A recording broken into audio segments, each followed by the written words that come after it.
Ողջույն սիրելի հայրենակիցներ, եթերում է Անտապանն է։ Եվ այժմ մենք զրուցելու ենք ազգային ժողովրդարական բևեռ շարժման խորհրդի անդամ պարոն Գարեգին Չուկազյանի հետ։ Ողջույն եմ պարոն Չուկազյան։ Բարև ձեզ։ Վաղուց չենք զրուցել, շատ ուրախ եմ ձեզ տեսնելու տաղավարում։ Շնորհակալ եմ։ Եվ ես եմ շատ շնորհակալ, որ դուք ընդունել եք հրավերը։ Պարոն Չուկազյան, իմ առաջին հարցս ես այս երկու օրը մյուս հյուրերին էլ եմ ուղում ներող եղեք կրկնվելու համար, բայց անպայման ուզում եմ տարբեր կարծիքներ, քանի որ հարցը իսկապես հուզում է եւ ոչ միայն ինձ, կարծում եմ հասարակությունը այս մասին, հասարակությանը եւս հուզում է եւ չգիտենք դա լավ է թե վատ, որ նման հարցեր են մեզ հուզում։ Ինչի մասին է խոսքը։ Մենք հիշում ենք, որ Նիկոլ Փաշինյանը օրեր առաջ ասաց, որ կադրային ճգնաժամ կա, քաղց կա, կադրերի պակաս կա երկրում։ Հետո նա ավելացրեց, որ պետապարատը այսպես զրո դասարան իջեցրեց, հիշում եք, անկարողության մասին, անգրագիտության մասին, այսպես ելույթ ունեցավ, եւ հիմա կարծեմ 3 առաջ օրը ազգային ժողովի ամբիոնից շատ էմոցիոնալ եւ այսպես ժեստիկուլացիայով ելույթներ ունեցավ, որը ժողովրդին համար անհասկանալի է։ Ինչ է ուզում այդ ամենով ներսի հանրությանը, Հայաստանի հանրությանը ասել Նիկոլ Փաշինյանը եւ հաշվի առնելով իր ֆիգուրի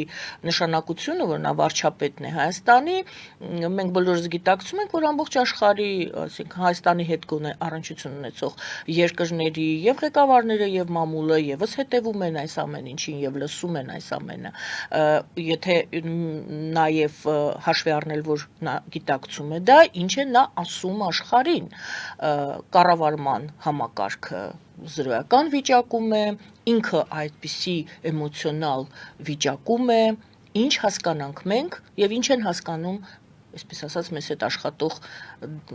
խաղացողները արտաքին։ Հետաքրքիր հարց է, որովհետեւ ոչ միայն ձեզ է դա հետաքրքիր, կամ հայաստանցիներին եւ հայերին, ես վերջերս դրսից տարբեր օտարերկրյա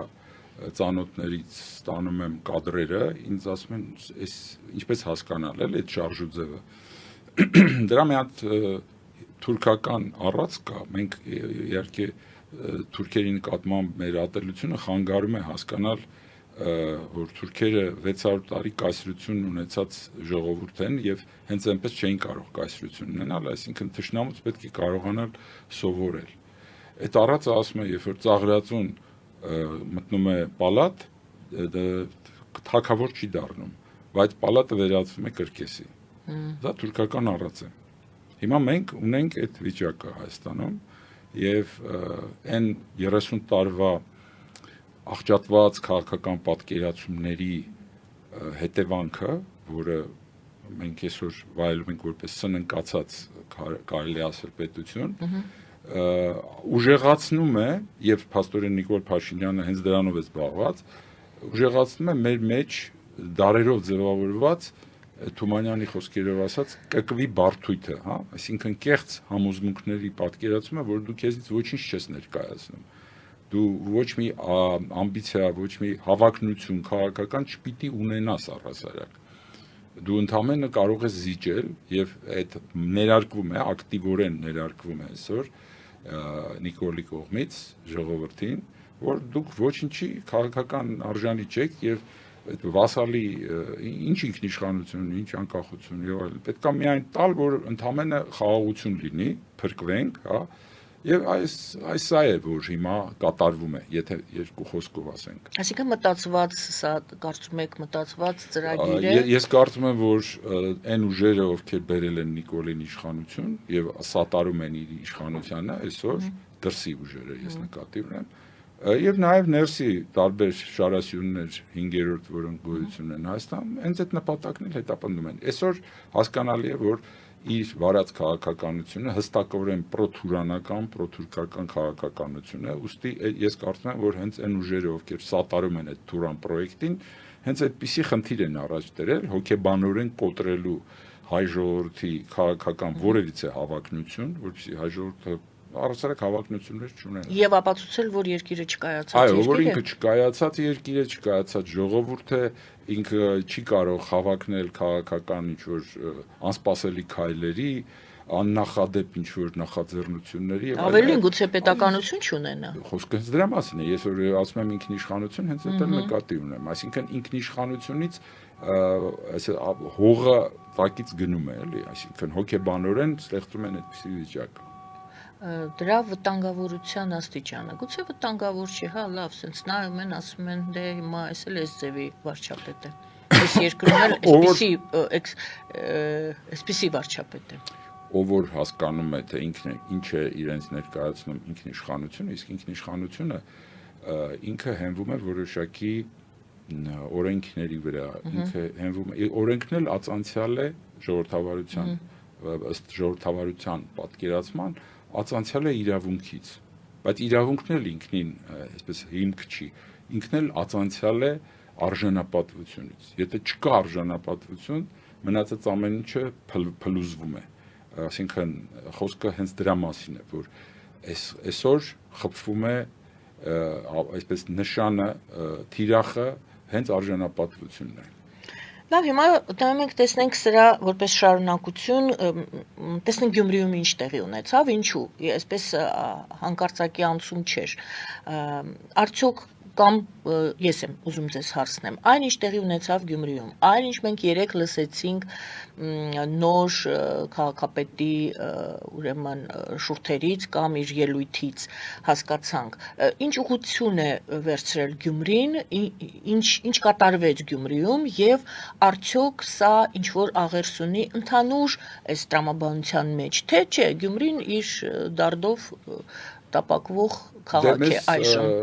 Այսպես ասած, փորձում են պառակտել մեր փաստորեն ինքնությունը, մեր ազգին, հենց այդպես առանձին։ Այ արցախցիները դա առանձին մի երևույթ են, գյումրեցիները առանձին երևույթ են, պետք է ամեն ինչ այսպես առանձին։ Սյունիքն էլ հեսա երևի կհասնի դրան, հա, երևի։ Հետո արդեն Երևանի առանձին թաղերը եւ այլն։ Ընդհանուր դեգրադացիան, ընդհանուր այդ քայքայումն ու պառակտումը դա միասնական տրամաբանություն է եւ բնականաբար եթե այս արատավոր շրջանը կործանարար արատավոր շրջանը, որը տանում է դեպի, այսպես ասած, լրիվ ոչ միայն պետականության, ինչպես դուք ասացիք, վերացման, այլև ինքնության վտանգվածության, որովհետեւ մենք այսօր այդ առանձին քննարկելը ամեն ինչ հանգեցնում է, որ չկա միասնական ինչ-որ ինքնություն, որը վտանգված է։ Այս հարցը մենք մոռանում ենք, անցնում ենք, սկսում ենք առանձին քննարկել, ասենք, արցախցիների սոցիալական հարցեր, Գյումրիի սոցիալական հարցեր եւ այլն։ Կամ Մեղրի սոցիալական հարցեր, հակադրելով դա Երևանի բնակիչների շահերին, հա, այսպես իրար հակադրելով, այսպես բաժան անելով կառավարել այդ ամեն ինչը։ Կամ եթե Գյումրիի քաղաքապետը, ջլատել ուժերը։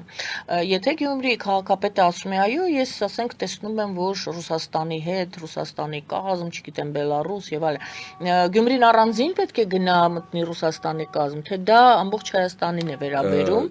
Նախ այդտեղից սկսենք, հետո հա, որպեսզի դիտարկենք այն նույն տրամաբանության մեջ, ինչը դուք նշեցիք։ Այստեղ նույն տրամաբանությունն է գործում, այդ կկվի հոգեբանության, որ ես ասում եմ, հա, որ դու քեզնից ոչինչ չես ներկայացնում, դրա համար պիտի հանձնվես, մեկը հանձնվում է աջ, մյուսը հանձնվում է ձախ, մեկը հյուսիս, մյուսը հարավ, մյուսը արևելք, արևմուտք, այդպես հանձնվելու հոգեբանությունն է ստեղծում, որը աղճատված քաղաքական պատկերացումների հետևանք է այս կեղծ էլիտայի, որը Հայաստանում ձևավորվել է այս 30 տարիների ընթացքում։ Ոնց թույլ չտանք դրա խորացմանը կամ ոնց կարելի է դրան դիմակայել։ Ուրեմն տեսեք, առհասարակ այն դեգրադացիան, որի մասին խոսում ենք Հայաստանում, դա ինչ որ մենակ յուրահատուկ հայկական երևույթ չի։ Այդ դեգրադացիան կարելի է դիտել ամբողջ աշխարհով մեկ։ 4 բոլորը։ Դա քաղաքակրթական ընդհանուր դեգրադացիայի խնդիր է, որում մենք ապրում ենք, եւ խնդիրը ոնց որ կլիմայական փոփոխությունը, չէ, աշխարհի։ Դա մի ինչ որ ժողովրդի կամ մի ազգի լուծելու խնդիր չի։ Դա այսպես հավաքական ջանքերի խնդիր է համադրելու։ Այդ իմաստով քաղաքակրթական այդ խնդիրները, որ մենք հիմա ականատես ենք լինում նաև հենց բուն արևմուտքում, չէ, հակասությունները արևմուտքի ներսում, Միացյալ Նահանգների ներսում, դա ինչ որ տարօրինակ երևույթ է թվում։ Գուցե առողջացման ճանապարհ է։ Խնդիրը այն է, որ ճգնաժամը կարող է դառնալ առողջացման ճանապարհ, եթե դու պատկերացնում ես, թե ինչպես պիտի դրանից դուրս գաս եւ այն դասերը, որը առել ես քո այդ հիվանդությունը ձեռք բերելուց, որ հասկանաս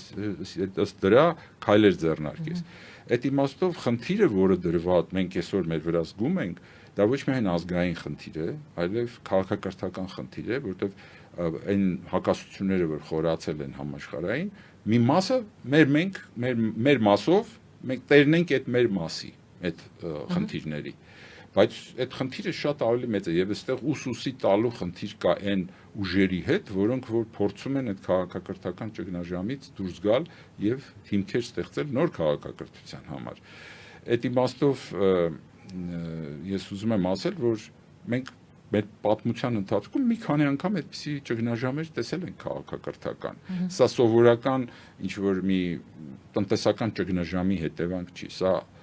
ամբողջական համակարգային ճգնաժամ է, թե հոգեբանական, թե տնտեսական, թե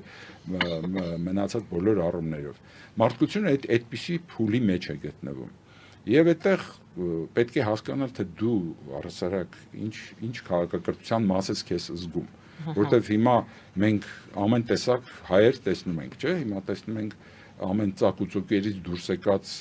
այսպես ասած, տեսակներ, որոնք նայում ես զարմանում ես, ասում ես բլոգեր է, հա, ինչ որ հայտնվել ու խոսում է, այսինքն մի 5 տարի առաջ հնարավոր չէ, որ այս մարդը ամբիոն ունենար, լսող ունենար, բայց հանկարծ պարզվում է, որ իր վայրահաճությամբ, հա, գարշահոտություն տարածելով կարող է հանդիսական ունենալ եւ այդ մասսայական հանդիսական, այսինքն հիվանդության վիճակը շատ ավելի լուրջ է, քան մենք պատկերացնում ենք։ Դրա համար այն ինչպես որ մենք ենք պատկերացնում, դա այն ուժերը, որոնք որ փորձում են մարդկայնության հիմքի, արժեքների հիմքի վրա, այսօր աշխարհում հո մենակ մենք չենք, որ արժեքների մասին կարող ենք մտածել, ուրիշ երկրներում էլ կան դրանք։ Այդ ուժերի հետ փորձել համագործակցության մեջ մտնել եւ փորձել կանգնեցնել այն աղետալի ընթացքը, որը թե մեր շուրջն է տեղի ունենում, թե Հայաստանի ներսում։ Եվ այդ իմաստով, եթե ինչ-որ որոշ ուժեր, տվյալ դեպքում, ասենք դուք հիմա Գյումրի նոր քաղաքապետին նկատի ունեք, ինչ-որ լույս է տեսնում հյուսիսում, հա, այդ դեպքում պետք է հարց տալ, ասենք մի հատ մենք մեծ հարց տանք։ Իսկապես այդտեղ լույս է բացվել հյուսիսից, հա, ինչ-որ լույս է երևում այնտեղ։ Մի հատ նայեք ինչ է կատարվում Ռուսաստանում հիմա։ Տեսեք այդ երգը, որ տարածվեց, չէ՞, այդ բաշկիրական երգը, որը հիմա մեծ գլխավոր միլիոնավոր հիթերով տարածվում է։ Տեսեք ինչ ռեակցիա է առաջացրել, ասենք Ռուսաստանում, չէ՞։ Այսինքն Ռուսաստաններ ռուսական հակասությունները, որոնք կան, որ իրենց խնդիրներն են, հա։ Այդպիսի խնդիրներ տեսնելուց հետո, որ մտածում ես այդ երկիրը վաղը կկարողանա դիմանալ այդ ներքին երկպառակություններին թուրքալեզու ժողովուրդների հետ, որը գոյություն ունի արդեն արտահայտման մասսայական մշակույթի մեջ եւ այլն։ Դու դրանից հետո կոչ ես անում սեփական ժողովրդին, որ մենք միանանք այդ քաոսին, որը որ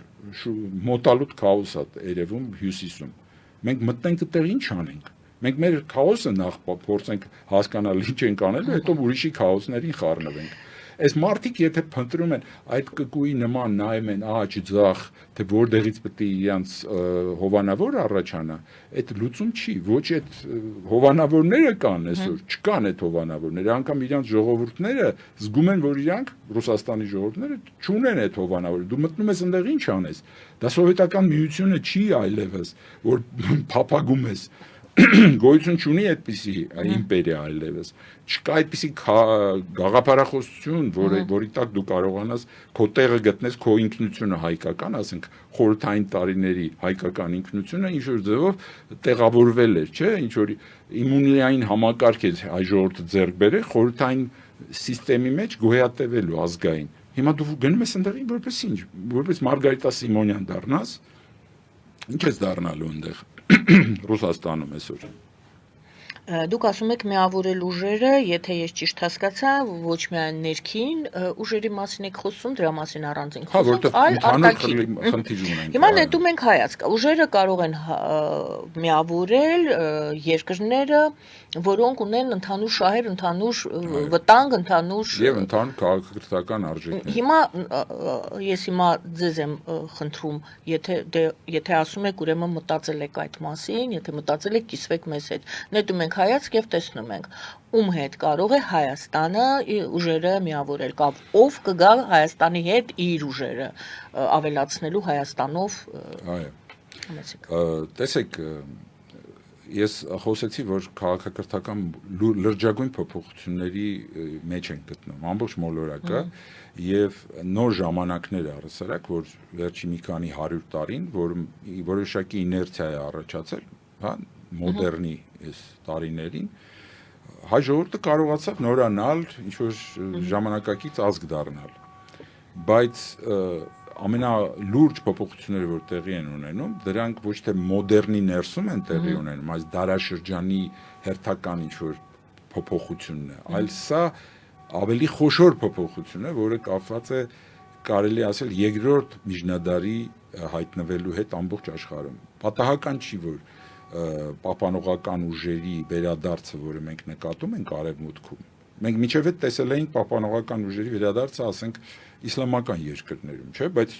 ոչ ոք չէր կարող երևակայել, որ պահպանողական ուժերը կարող են հայտնվել նաև իշխանության Արևմուտքում։ Եվ սա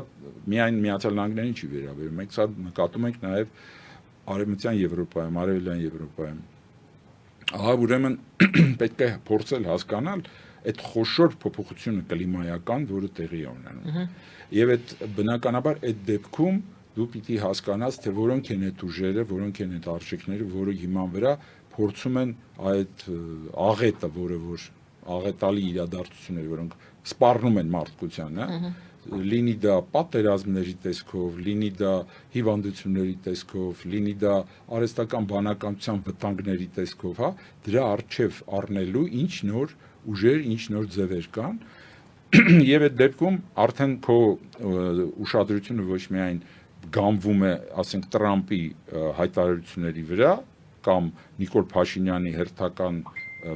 ասենք, ծաղրածույության վրա, որը ինքը անում է Հայաստանում, այլ ավելի լուրջ բաների վրա է սկսում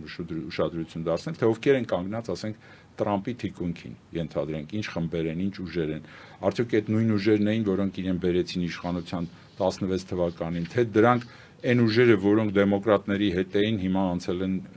ասենք, իր կողմը։ Եվ այդ դեպքում տեսնում ես այդ ուժերին, տեսնում ես, որ կան իսկապես տարբեր ծրագրեր, տարբեր լուրջ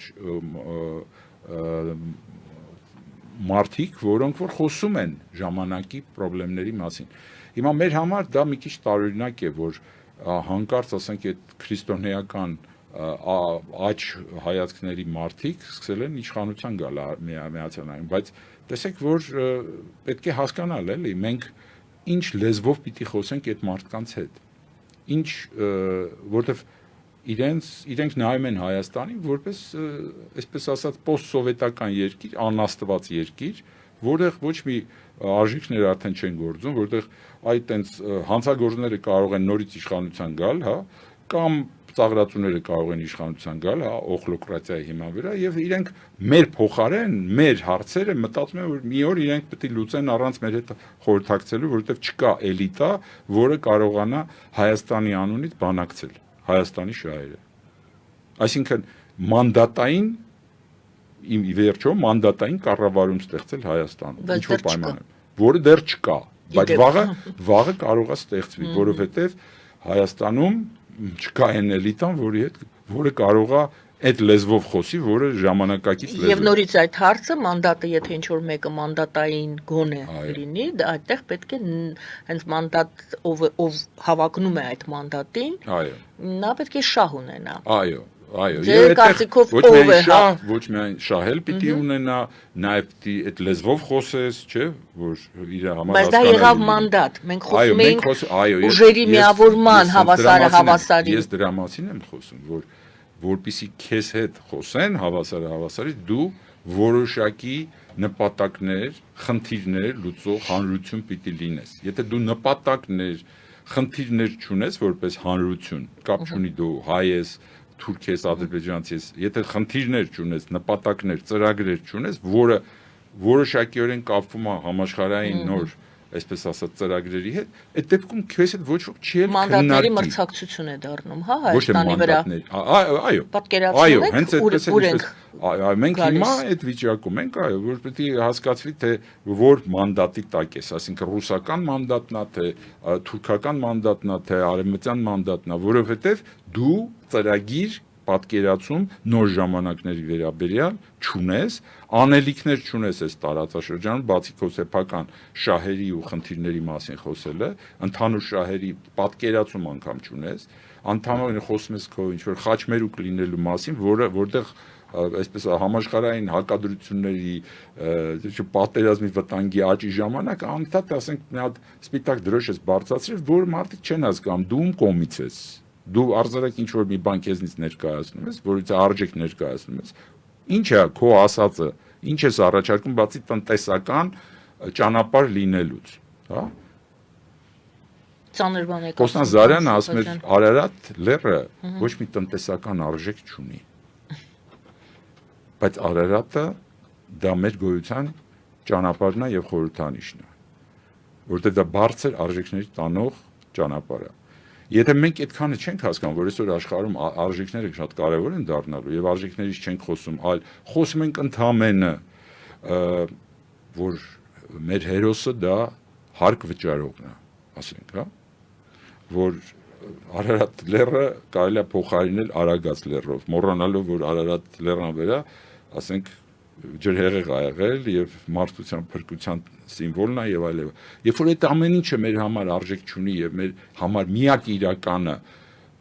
այն որտեղ խաց այնտեղ կաց հասկացողությունն է, այդ դեպքում դու քեզ ոչ ոք քեզ չի բանակցի քո իրավունքները։ Դուք տանում եք դեպի ամենածայրահեղ նկարագրությունը։ Ես նկատի ունեմ, այո, որովհետեւ երբ որ արտակարգ իրավիճակի գնացող աշխարհ ունենք, այդպիսի այդ անկման մեջ, որպեսզի դու սարսափներից ազատվես, որը քեզ կաշկանդում է եւ քո կամքը, այսպես ասած, կատվածահար է անում, դու նախ պիտի հատակին նայես։ Այդ հատակին նայելու համարձակություն ունես, դու այդ սարսափներից կկուի, կազատվես ու կունենաս սեփական հավակնությունները։ Ու կխոսես այդ հավակնություններից որպես ինքնիշխան։ Որտեղ ինքնիշխանության հիմքում միայն արժեքներն ու արժանապատվությունն է, առանց դրա չի կարող ինքնիշխանություն լինել։ Վերադառնանք, մենք ասում էինք լավ, այս իրավիճակից ինչպես կարելի է դուրս գալ կամ ինչպես դիմակայել, դուք ասացիք դիմակայելու հետ են գալիս նույն այդ մեր զրույցին, դուք ասացիք միավորում ենք ուժերը, նախ ինքնիշխան ենք դառնում, այսինքն նախ մեր արժանապատվությանը վնասող որևիցե բան չենք ընդունում, ոչ ենք ասում դրան, հետո այդ ոչից հետո նայում ես արդեն շուրջդ, թե ով կա, որը որ կարող է քո շահերը ունենալ եւ քո արժեքները ունենալ։ Բայց մենք այս պահին չենք նայում դա, մենք խոսում էինք 3, դուք նշեցիք այդ 3 մանդատի հավակնորդներ Հայաստանի հանդեպ Ռուսաստանը, Արևմուտքը եւ տվյալ դեպքում Թուրքիան, որը Ադրբեջանի միջոցով հա իր հարցերն է լուծում, եւ այստեղ դուք ասում եք, որ անգամ Հայաստանը չի որոշում, չի ընտրում որ այստեղ հասկանում եք ես ասացի որ նախ պետք է արժանապատվության ու արժեքների ճանապարհով գնաս որ գտնես թե դու ում հետ խոսես որովհետև եթե ինչ որ մեկը քո արժանապատվությունը չի հարգում ու դրա հետ դու մտնում ես բանակցությունների մեջ կապ չունի դա փոքր թե մեծ բանակցություններ են արդյունքում դու կկվի վիճակում ես հայտնվելու Ռուսաստանը հարգում է իհարկե չի հարգում Թուրքիան Ադրբեջանը մենք ամենօրյա տերորի վիճակում ենք գտնվում երբ որ քեզ ամեն օր նորանոր պայմաններ են առաջադրում չէ Նիկոլն էլ համոզում է մեզ որ իբրև թե դա խաղաղության համաձայնագիր է չէ բայց իրականում որտեղ խաղաղության համաձայնագրի հոդել չի գալիս իրենք հստակ ասում են որ այս ընդամենը այս պայմանագիր համաձայնագիրը որը դուք ստորագրեք հիմքա, որպեսզի մենք սկսենք ձեր հետ բանակցել, այն մյուս հարցերի շուրջ, որը վերաբերում է նրան, որ դուք ագրեսիա եք արել, որտեղ դուք այս պայմանագրով, այս համաձայնագրով օրինականությունը ընդունելու եք այն ամեն ինչ որ տեղի ունեցել միջև հիմա, այս 20 թվականից միջև հիմա, այդ ընդունում եք, որ դա օրինական է, դրանից հետո ձեր հետ սկսում ենք խոսել նոր խնդիրների մասին, օրինակ այն խնդրի մասին, որ դուք մեր երկրի ագրեսիա եք ենթարկել ու պիտի փոխհատուցում վճարեք եւ այդ փոխհատուցման դիմաց պիտի ընդունեք նաեւ ադրբեջանցիներին, որոնց Հայաստանից դուրս են եկել, հետո այդ ադրբեջանցիները պիտի դառնան պարլամենտի անդամներ, հետո պիտի օրենքներ ընդունվեն Ադրբեջանի երկրորդ լեզու լինելու եւ այլն։ Այս ամեն ինչը,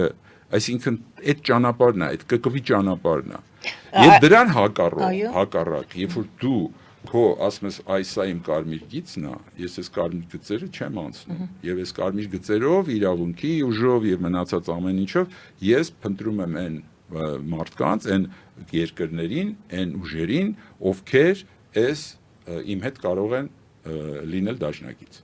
Եվ այդ դեպքում դու կարող ես եւ աջ նայել, եւ ձախ նայել, եւ հյուսիս նայել, եւ հարավ նայել, բայց առանց դրա, առանց դա նշելու, առանց քո կարմիր գծերը նշելու, դու գնում ես բանակցությունների, դա բացարձակապես անիմաստ է։ Ում հետ ուզում ես գնա։ Ուզում ես Արևմուտք գնա, ուզում ես Ռուսաստան, ուզում ես Թուրքիա։ Այսինքն այստեղ պետք է հստակ հասկանալ, սա է հիմքը ազգային ինքնության ապագայի։ Եթե դու դա ջնջում ես, դրանից հետո եթե անգամ յան ազգանուն ունես, անգամ եթե քո երկիրը Հայաստանա կոչվում, միևնույն դու վասալ ես։ Գալի ասել, որ այս դատական գործընթացները, որը այժմ վարում է Ադրբեջանը, դա զուգահեռ այդ գործընթացն է, որը նախապատրաստում է այդ հողը, որը այդ ստորագրելուց հետո իրեն իրավունք կտա պարտադրել Հայաստանին, ընդունել այդ իր մեղավորությունը։ Իհարկե։ Հիմա այստեղ մի հատ շատ կարևոր հարց։ Այս ամենը կարող էր այսպես չլիներ, եթե ես հարցնում եմ, արդյոք այս ամենը չէր լինի այս ընթացքով, եթե մենք ժամանակին կարողանանք եւ այսօր եւս կարողանանք բացատրել աշխարհին, գուցե չենք կարողացել բացատրել, թե ինչումն է պատճառը եղել Արցախի հարցի առաջացման, Արցախի խնդրի պատճառը։ Եթե մենք դա չենք կարողանում ապացուցել, ստացվում է, որ այո, այնինչ Բաքվում հիմա կատարվում է, այնինչ անում է Բաքուն եւ խաղաղության պայմանագիր է կնքում Հայաստանի հետ, երբ որ Հայաստանը ընդունում է, որ ինքը եղել է ագրեսոր, օկուպանտ, հա, այդ ամեն ինչը։ Եթե մենք չենք տալիս բուն, թե մենք արել ենք մեր աշխատանքը, մենք աշխարհին բացատրել ենք, թե ինչից է սկսել, որն է պատճառը, որն է բուն Արցախի այն ժամանակ Ղարաբաղի կոնֆլիկտ էր կոչվում, Ղարաբաղի կոնֆլիկտի իմաստը, թե դա ես սխալ եմ, երկուսը իրար հետ պետք չի կապել։ Այո, մենք աղճատված քաղաքական պատկերացումներ ունեցող վերնախավ ենք ունեցել քաղաքական, որը մեզ փաստորեն հենց սկզբից տարել է մի ճանապարհով,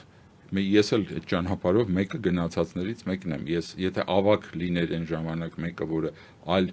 ձևով բացատրեր իրավիճակը, որ սա տանելու է դեպի փակուղի, մենք երևի ուրիշ ձևով պիտի ձևակերպեինք խնդիրները հենց սկզբից։ Բայց այս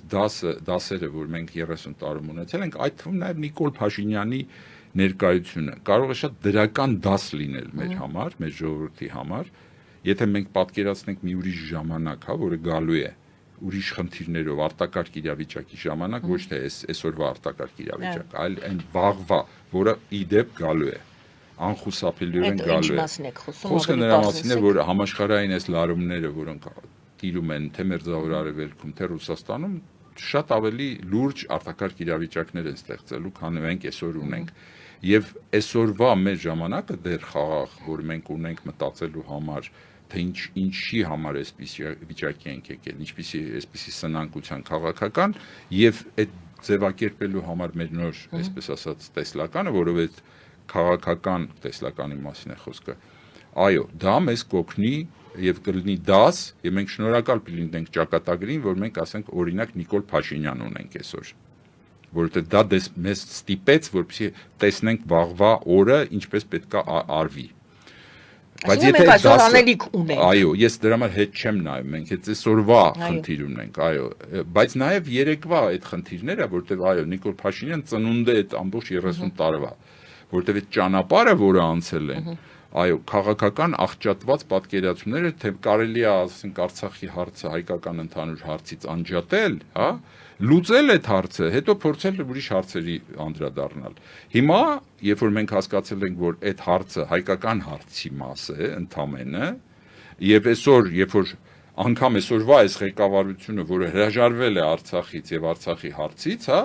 ասում է ես տեսեք մեր վեճը Ադրբեջանի ու Թուրքիայի հետ ընդամենը Արցախն է, տվեցինք, էլ վեճ չկա, ուրեմն կարանք խաղաղ ապրենք։ Անգամ այդ ընդունելուց հետո պարզվում է, որ ուրիշ հարցեր ունի։ Ընդ որում ներողություն տարածքային տրամաբանության մեջ։ Այո, բայց տեսեք, որ ոչ իրավունքի։ Բայց տեսեք, որ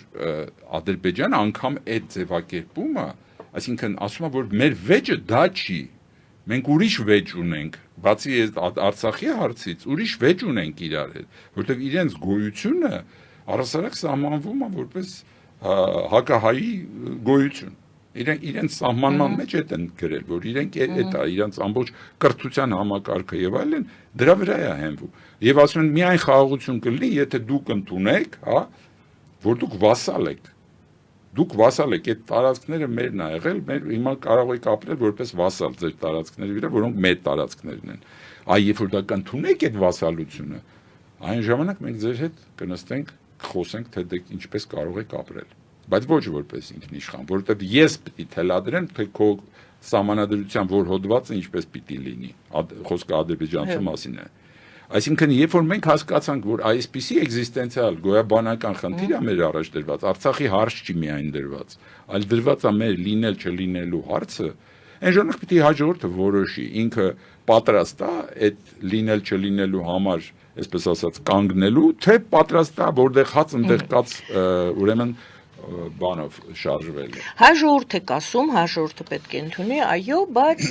գուցե ես էլի սխալ եմ, դուք կարող եք շտկել, հայ ժողովուրդը ինքնաբուխ, ճիշտ է, ինքնակազմակերպման պահեր կա, այ հիմա գալիս ենք, վերնախավ ասելով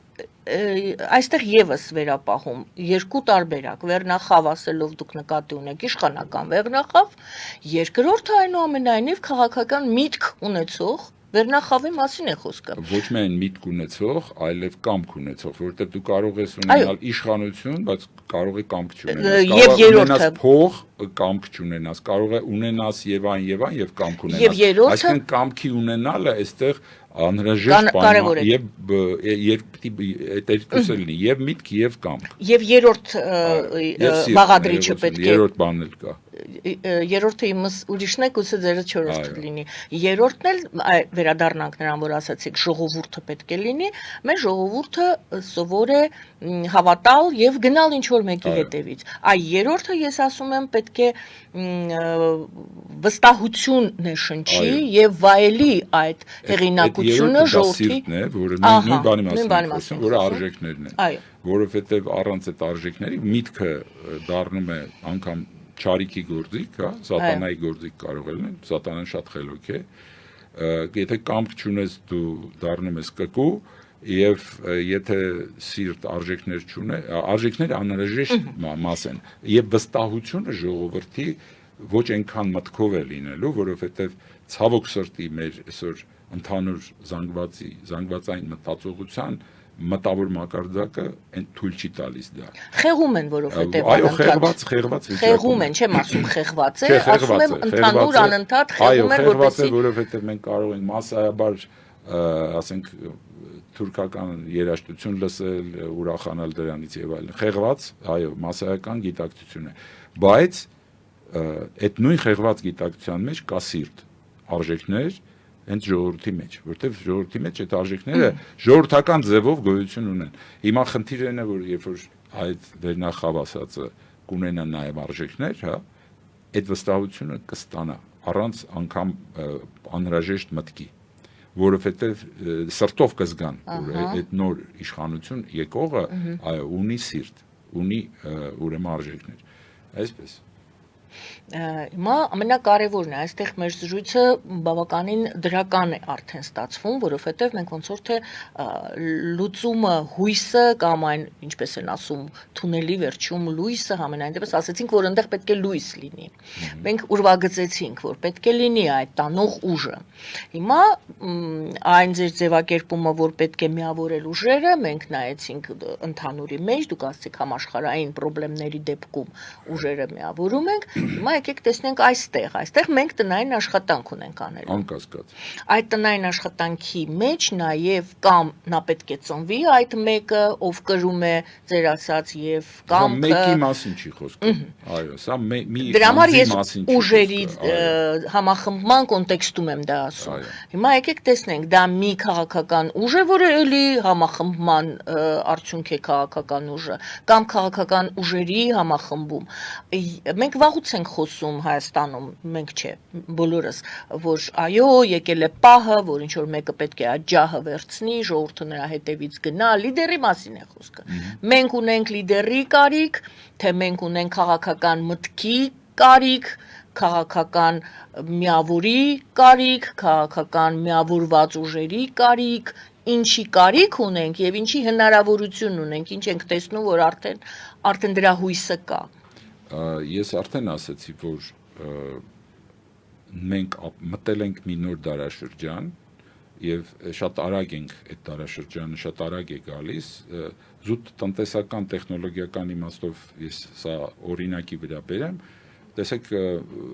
Իլոն Մասկը խոսեց մի քանի օր առաջ նրա մասին որ 2040 թվականին ավելի շատ ռոբոտներ են լինելու քան մարդ այսինքն մենք 15 տարվա մասին ենք խոսում արհեստական բանականության արագությունը իր աճի եւ գնի եւ այլի ու աննախադեպ արագություն ունի, այսինքն արագությունը, որով փոփոխվում են այդ ռոբոտների, այսպես ասած, ուղեղը, հա, այսպես ասեմ, այն արագ, դա ազդելու է թե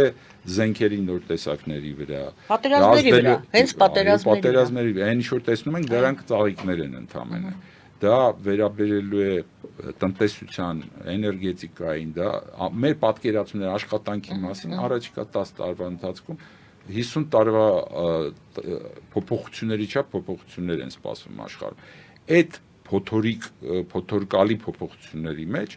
չի կարող Հայաստանում լինել ավանդական 30 տարվում ձևավորված քաղաքական դաշտը։ Այդ քաղաքական դաշտից ոչինչ չի, փլատակներ կմնան, որովհետև լրիվ նոր իրավիճակներ են առաջանալու։ Դրա համար նոր ձևավորվող ուժերի մասին է խոսքը գնում։ Այսինքն նոր քաղաքական իրավիճակի մասին է, որը արտակարգ իրավիճակում է ձևավորվելու։ Եվ արդեն, ասենք, այն ժողովրդի մեջ, մեր ժողովուրդը ունի այդ հնարավորությունը։ Տեսեք, լավատեսական բաներ, որ ասում եք, լսվում է, լավատեսության համար աչքեր պետք է ունենաս, որպեսզի տեսնես։ Ամբողջ այս կենտրոնական Ասիա, հարավային Կովկաս տարածաշրջանում բարձրագույն նորագույն տեխնոլոգիաների, արհեստական բանականության, որևիցե այդպիսի ինֆորմացիոն տեխնոլոգիաների ասպարեզի ինվեստիցիաների 70%-ը ներառյալ Ղազախստան, Ուզբեկիստան, Ադրբեջան, այդ հարուստ երկրները, չէ, Հայաստանում է։ Մենք միակ երկիրն ենք այս տարածաշրջանում, որ կարողացել ենք էկոսիստեմ ստեղծել բարձրագույն տեխնոլոգիաների եւ ինֆորմացիոն տեխնոլոգիաների, որ երևույթ է, այսինքն մեր ժողովուրդը այդ պոտենցիալը ունեցող ժողովուրդն է։ Տարեկան հասել է 1 բիլիոն դոլարի, 1 միլիարդ դոլարի ինվեստիցիաներ արվում Հայաստանի մեջ, հասկանում եք։ Բայց այս սրա փաթեթավորողը եւ ներկայացնողն ու հասկացողը քաղաքական վերնախավում չկա։ Ուրեմն հենց այդ ոլորտի մեջից այն ուժերը, որոնք հաջողել են, նրանք շատ մեծ դերակատարում կարող են ստանալ, բայց նրանց քաղաքական աճի խնդիրը կա։ Բացի բիզնես հավակնություններից, որը կարողացել են ցույց տալ, որ Հայաստանում կարող են ընկերություններ լինել, որ կարող են հավակնել 100 միլիոն դոլարի ներդրման, հետո 600 միլիոն դոլարի ներդրման։ Սրանք փաստեր են, որ եղել են Հայաստանում, կա, բայց ով է այդ ամենը նկատում։ Եվ վաղվա աշխարհը, որը ձևավորվելու է, այդ ենթակառուցվածքների վրա է ձևավորվելու։ Ոչ միայն ճանապարհների, այլև որտեվ այդ նույն չինական ճանապարհը դա միայն ճանապարհ չի մետաքսի, հա նոր։ դա նոր ենթակառուցվածքների ճանապարհ է։ Եթե դրա փոխարեն լինի եվրոպական ճանապարհը, որը հիմա Ուրսուլա ֆոն դեր Լայնը Տաշկենտում, ասենք, քննարկեց, չէ, եւ ասաց, որ իրենց Սամարգանդում ներողություն, որ պիտի բան անեն, իրենք կառուցեն այդ ենթակառուցվածքները, կամ թե երրորդ մի ինչ-որ ծրագիր, կապ չունի, բոլոր այդ ծրագրերը պիտի ունենան այսպիսի հատկություններ, իրենք ենթակառուցվածքային պիտի լինեն, ոչ թե տրանսպորտային, ինչպես որ ներկայացվում է Հայաստան, որպես տրանսպորտային խաչմերուկ։ Լավ, Հայաստանը ոչ թե տրանսպորտային խաչմերուկ պիտի լինի, այլ պիտի տարածաշրջանի այդ նորարարությունների տեխնոլոգիական տրանսֆերի կենտրոն պիտի լինի։ Այն դեպքում դու եւ ֆունկցիա ես ձեռք բերում տարածաշրջանում ու կապ չունի միայն փոքրիստոնյա կամ իսլամ լինելը հարևանների, դու խնդիր ես վերցնում քո վրա, ու այդ խնդիրը սկսում ես լուծել, ու բոլորը ընդունում են, որ դու լավ ես լուծում, ուրեմն այո, դու լուծիր այդ խնդիրը։ Սա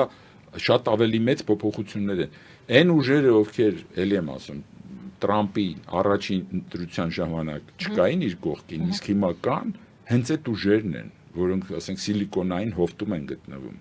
որոնք նոր փողերն են ամերիկյան, նոր տեխնոլոգիաներն են, եւ դրա հետ նոր, այսպես ասած, գաղափարախոսություն ունեն աշխարհի կառավարման հետ կապված։ Դա հյուսիսում չի։ Հյուսիսում չկա այդպիսի գաղափարներ։ Հյուսիսում բացի խորհրդային միության վերականգնման ապուշագույն գաղափարից, որը անհնար գաղափար է, ուրիշ գաղափար չկա, որ մենք գնանք հյուսիս ու բանակցենք, չկա այդ ուժը չի երևում հյուսիսում։ Իրենք խոսում են հնոտից, ինչպես որ Էրդողանն է խոսում հնոտից, հա, իր խալիֆաթը վերականգնելու, հա, իսլամական։ Այս երկու ուժերն էլ մերժվելու են, որտեղ իրենք չունեն ապագայի պատկերացումներ։ Մնացած մրցակցող պրոյեկտների մեջ Հայաստանը պիտի կարողանա գտնի այն ուժերին, որոնց հետ ինքը իր դերակատարումը տարածաշրջանային վերականգնի եւ դրա հիման վրա իր ինքնիշխանությունը պահի։ Դուք փաստորեն ցույց եք տալիս, որ կա այդ պոտենցիալը, այդ ներուժը Հայաստանը ունի։ Այո։ Եզակի բացառիկ ներուժ, որը պետք չի ապացուցել։ Հայաստանը 61 թվականին արդեն ուներ արհեստական բանականության ինստիտուտ։ Մի ամբողջ գիտահետազոտական ինստիտուտ, որը զբաղվում էր արհեստական բանականությամբ։ Ուղղակի իր անունը կոչվում էր Ակադեմիայի հաշվողական կենտրոն, որը հիմնադրել է Մերգելյանը։ Դուք պատկերացնում եք ինչ տրադիցիա ունենք մենք այդ ամեն ինչի, բայց այսօրվա այսպես ասած դուրս պրծուկները, որոնք այսօր իշխանության են, գիտեն դրա մասին կամ պատկերացում ունեն, թե ոնց փաթեթավորել Հայաստանը աշխարհի հետ խոսակցությունների մեջ։ Բայց մենք խոսեցինք, որ ոչ միայն իշխանական էլիտա, կարելի է ասել էլիտան ոչ միայն իշխանություն նկատի ունենալով, այլ նաև էլիտան կարող է լինել քաղաքական որևիցե ուժ, քաղաքական միտք ունեցող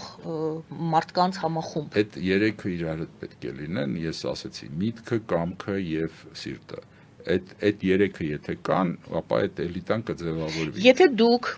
լինելով ազգային ժողովրդական բևեռի խորհրդի անդամ այս մասին խոսում եք, նշանակում է դուք ձեր շրջապատ, ձեր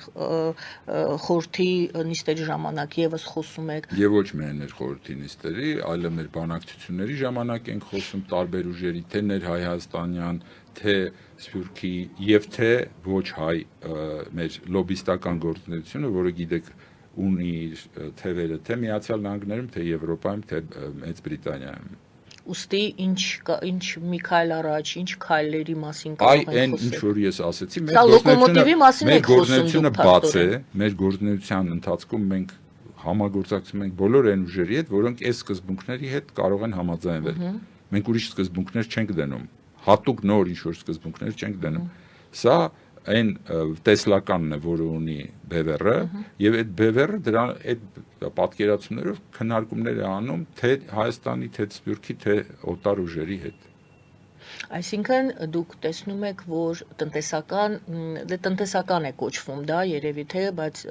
ինչպես կարելի ասել, տնտեսական զարգացում ապահովող այդ նոր ճյուղը տնտեսատեխնոլոգիական շնորհակալություն այդ կամ գիտա տեխնոլոգիական, հա, դա լինի հենքը այսօրվա աշխարհում փաստորեն նոր 4-րդ, երբեմն 5-րդ են ասում, 6-րդ են ասում, նայած ինչպես են հաշվում, բայց 4-րդ արդյունաբերական հեղափոխությունն է տեղի ունենում, որը այս նոր տեխնոլոգիաների հիման վրա մեր պատկերացումները արտադրության, տնտեսության, աշխատանքի մասին կտրուկ փոխվում են, կտրուկ։ Եվ դա կարող է լինել այն ազդակը, այն հենքը, որի վրա Հայաստանը նոր դերակատարում կարող է ստանձնել ոչ միայն երկրի ներսում, այլև տարածաշրջանում։ Եվ եթե Փաշինյանը նայում է իր շուրջը եւ չի տեսնում կադրեր, այո, սա ուրիշ կադրեր են։ իր կուրության կամ հավկուրության կամ ավելի վատ, որովհետեւ երրորդ աչք էլ երբեմն կույր մարդիկ երրորդ աչքով ավելի շատ են տեսնում։ Այստեղ այդ տեսակից է գալիս, որ ինքը չի տեսնում։ Ես կասեի շատ ցածր տեսակից է գալիս, որ ինքը չի կարողանում տեսնել իր ժողովրդի հնարավորությունները։ Կամ նա փնտրում է ոչ թե ժողովրդի մեջ, այլ իրեն շրջապատող ինչ-որ նեղ շրջանակում գուցե։ Իր ոչ բարոյական, ոչ մտավոր հատկանիշներով ինքը, նորից եմ ասում, ինքը որպես կրկեսի մաս կարող է ընդունվել, բայց ոչ որպես պալատի ներկայացուցիչ։ Եվ սկսենք որպես ավարտ, մենք ամենասկզբում ես ձեզ հարցրեցի մինչ հաղորդումը ինչ է անում այսօր ազգային ժողովրդարական բևեռը եւ այն ինչ որ ասեցի ես պատմեցի հենց էդ էլ անում է, այսինքն ոչ մի ավել բան ձեզ չունեմ ասելու, որովհետեւ ես փաստորեն թվարկեցի այն ամեն ինչը, թե մտավոր, թե արժեքային, թե կամային, որով մենք զբաղվում ենք։ Ժամանակը կարճ է, այսինքն դե ժամանակի խնդիր բոլորն էլ ունեն, դուք այդ ժամանակը զգում եք, որ արագացնել է պետք եւ արդյունքը որն է 26 թվականի ընտրություններն են ձեր ինչ որ կետ եք նշել այնտեղ, թե արդյունքը դրա հետ չէ, հենց դրա հետ չենք կապում, որովհետեւ իրադարձություններին պետք է ճիշտ արձագանքել, այն ինչ որ տեղի է ունենում, երբեք չկապել ժամանակի հետ, այլ կապել ինչ որ կոնկրետ ժամանակի, այսինքն ասել դա կլինի 26 թվականին, ոչ, դա կարող է լինի շատ արագ։ Խնդիրները ցավոք սրտի մենք միշտ մտածում ենք, այ դեպքեր եղան, մենք պատրաստ չէինք եւ այլն։ Այդպես չի, այս տարիների ընթացքում մենք աշխատել ենք, տարիների ընթացքում արձանագրել ենք, որ գոյություն ունի ուրիշ Հայաստան, գոյություն ունի ուրիշ քաղաքական պատկերացումներ։ Այդ քաղաքական պատկերացումները, եթե դեռ չի հաջողվել ժողովրդի մեծամասնությունը, որ ընդունի, դա չի նշանակում, որ վաղը մեր ժողովուրդը պատրաստ չի լինելու ընդունել կախված այն վիճակից արտակարգ, որի մասին ես ասեցի,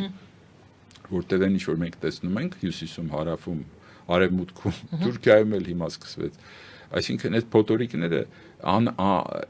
ժամանակն է այդպեսին եւ այդ արտակարգ իրավիճակին համապատասխան արտակարգ կառավարում պիտի լինի Հայաստանին եւ այն ուժերը, ովքեր պատրաստ են այդ բեռը ստանձնելու այդ ժամանակի համար, պիտի պատրաստվեն դրան։ Դուք պատրաստ եք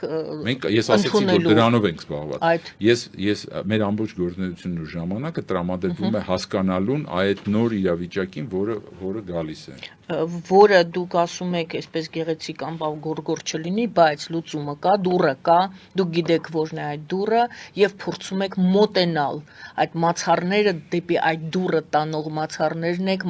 քանդում մաքրում դուք։ Գիտեք ինչ, երբ որ եթե հիշացնեմ այդ բանը, էլի պատկերը, Մուսա Լեռան պայքարող ժողովուրդը, չէ, դրոշ ուներ, այդ դրոշով, եթե դրոշը չդներ, ապա իրեն չէին էլ նկատի, չէ։ Ուրեմն պայքարելը անհրաժեշտ պայման է, բայց դու նաև պետք է կարողանաս քեզ ներկայացնես ներքին պայքարը զուգահեռ, կարողանաս ներկայացնել, որ քեզ նկատեն եւ որովհետեւ նորից եմ ասում, սա կլիմայական փոփոխություն է, սա մենակ հայ ժողովրդի խնդիրը չի, այստեղ մեծ փոփոխություն է, եւ այն բոլոր ուժերը, ովքեր ունեն ընդհանուր շահեր մեր այս արժեքների հետ, ընդհանուր արժեքներ, մենք պիտի կարողանանք դուրս գալ միացյալ ուժերով։ Ես շատ շնորհակալ եմ այսօրվա զրույցի համար, պարոն Շուքազյան, շնորհակալություն, որ ընդունել եք հրավերը մեկ անգամ եւս, սիրելի հայրենակիցներ, շնորհակալություն նաեւ ձեզ, եթե մեզ հետ եք, առավելապես շնորհակալություն ազգային ժողովրդարական բևեռի խորհրդի անդամ Գարեգին Շուքազյանն էր մեր զրուցակից այսօր, զրուցվար մեր Գայանե Առաքելյանը, բարին ձեզ։